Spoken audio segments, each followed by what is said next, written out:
I would just like to make a few opening remarks, and then the individual district administrators or school board members will talk more specifically on their particular situation. As I thought about opening remarks for this Speak Out, I was taken back to some advice my mother gave me when I was 15 years old.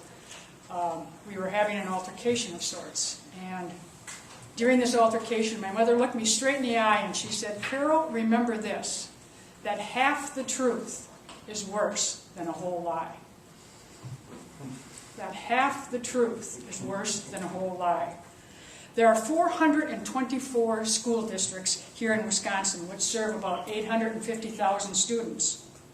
Only 14 of them are held harmless by Governor Walker's budget. The remaining 97%, 410 districts, or roughly 800,025 students, are harmed by this budget. When I think of my mother's advice, half the truth is worse than a whole lie, what about when 3% of the truth is being touted around the state? Is that not also worse than a whole lie? In Eau Claire, we have eliminated $34 million from our budget over the last decade or so. And now with this budget, we're being asked to reduce another $5 million. Dr. Heilemann, which reminds me, we didn't introduce those on the phone, and we certainly will. Thank you for your patience and waiting. We will when you speak. Dr. Heilemann from Eau Claire District will talk about the specifics in terms of the impact.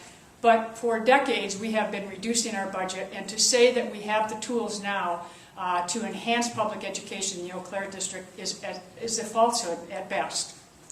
People gathered today represent the voice of these 97% of the schools who unequivocally know that student achievement will be jeopardized because of the severe budget cuts in public education. That's why we're here. We must speak out against these budget cuts.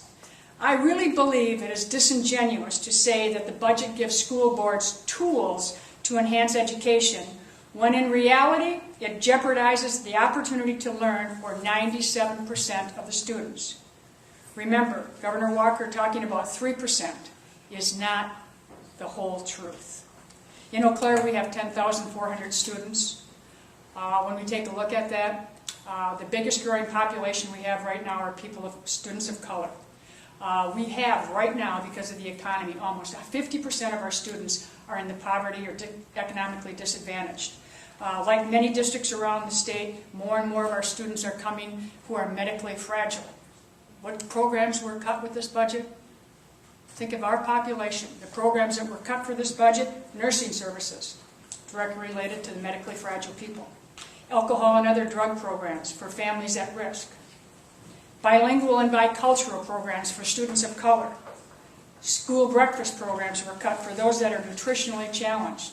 There is no logic to the cuts, and to assume that we're doing anything but jeopardizing students' opportunity to learn with this budget is really misrepresentation. We're gathered here, all of us, throughout the state because we really care deeply about advancing opportunities to learn to all students. School board members and district administrators have a moral obligation, I believe, to disclose the reality for 97% of the students, 825,000 students, whose opportunity to learn will be jeopardized. Bruce Quinton, superintendent from Pepin, will begin the full disclosure, and I think that's what this is about today. Full disclosure of what this budget does, not 3%.